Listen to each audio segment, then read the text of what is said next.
Hello everyone and welcome back to another Black Phoenix Eve commentary.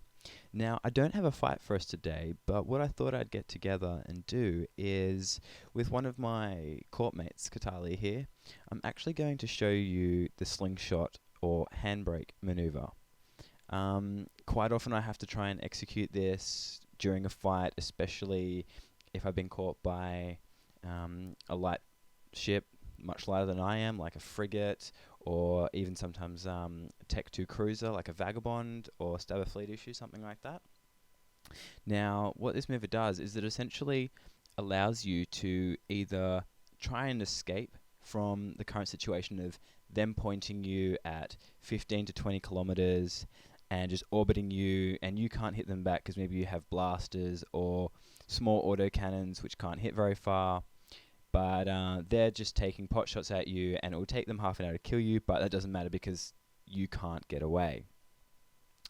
So for this video, I am in a rupture with a short point, a web, and a micro warp. I have nothing else fit to the ship for this demonstration, and Katale is in a rifter with just a micro warp drive.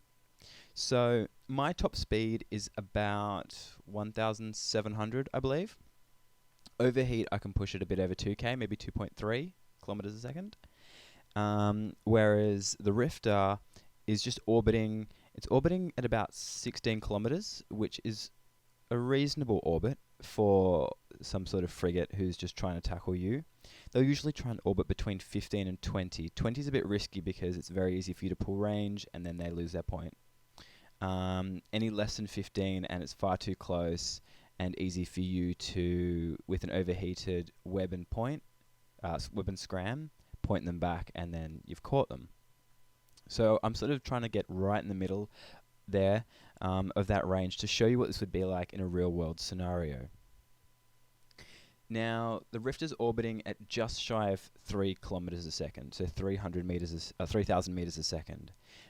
You'll see the speed dip and change a bit as it tries to keep the orbit up, but that's the default speed of the Rifter. So it's pretty similar to a real life scenario here. Now, I'm going to start this clip, and you'll see that the Rifter comes in from sort of the side. I'm sitting still, and it's burning its way in, and it's going to then start orbiting me. So as I start playing this, the Rifter starts coming in, starts making its way in. I overload. It's really important here to actually get all your modules overloaded as early as possible, because while this is set up in a way that I won't catch the Rifter at the start, you never know how bad another pilot can be, and you always need to make sure that as soon as they dip in under 11 kilometers, that you can... Now, I have the tactical overview up here. That is purely so that you can see the exact range and direction compared to my ship that the Rifter is at when I start making these maneuvers. So as it comes in, you'll see I'm looking side onto my ship. I'm looking directly on the side. And here I can judge the exact moment when the Rifter passes by me in the opposite direction. So it's coming into the orbit from the right to the left of the screen. And it's going to be passing by me, trying to keep that 15, 16, 17 kilometer range. And I'm going from left to right of the screen. So we're going to be passing right by each other, just like traffic does on the road. Now, as soon as that moment happens where we pass each other, or just about to pass each other, you want to overheat your micro warp drive and burn as fast as you can in a straight line. This will mean that they're burning behind you very quickly, and you're burning opposite to them as fast as you can. And this is going to give you a massive amount of space between the two of them. This is good for two reasons.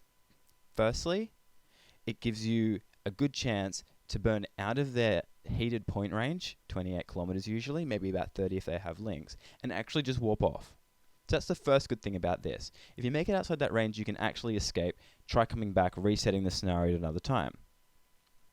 Option 2 is if they just hit orbit, or even if they're manually piloting, they will want to swing back around towards you to make sure that they don't lose point. And that's exactly what you want to do. So here, as they start to move behind you, up and around, they'll then start to re-approach you again. And this is exactly where you want them. As they start turning around and looping back around and aiming back towards your ship, they're going to be following directly behind you, almost. Now, I'm going to show you, just quickly here, the perspective from the Rifter. You should be able to see it up on screen now.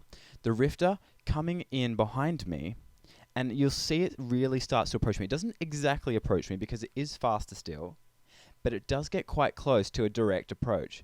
Now, this means you're burning away and they're burning after you. So what you can do now, because they're, instead of orbiting you, burning towards you, you pick the point where they start turning towards you, just before they start actually catching back up on you, and you then turn back towards them. You can hit the approach button. It's not quite as effective as manually piloting, but you can just spam the approach button again and again and again, and that should get you close enough to hit the scram and web. But you'll see here with my mouse, I click just in front and above my ship. So as they come around, I double tap, my ship turns to where I think they will be heading in a few seconds' time, and I then burn towards them, burn towards them, burn towards them. They then fall within the 10 kilometers, and you get your scram and web on them. And that is how you do the slingshot. It's great if you can get some practice, and it's even better if they have an autopilot on. The enemy has autopilot on, because it really makes your job nice and easy. They're very predictable. If they're manually piloting, it is a little bit harder, but it's still very possible, especially if you manage your overheat with your micro warp drive well, so they really see you accelerate away from them. They might turn in towards you and hit overheat themselves, which makes it even easier, because as you turn back towards them, they have less time to react and turn out of your new projected path and escape your scram and web. Well, that's it for another video. I hope you learnt something about the slingshot maneuver, and that you all go out and try it and kill some light skirmish ships, because really they're very common at the moment, and most of the time they can get away with just orbiting, but knowing this really makes it tough for them. And there will be good pilots out there that make it hard for you to catch them, but the more practice, the better. So hopefully I'll be able to upload more stuff soon, and until next time, thanks very much. All the best. Bye.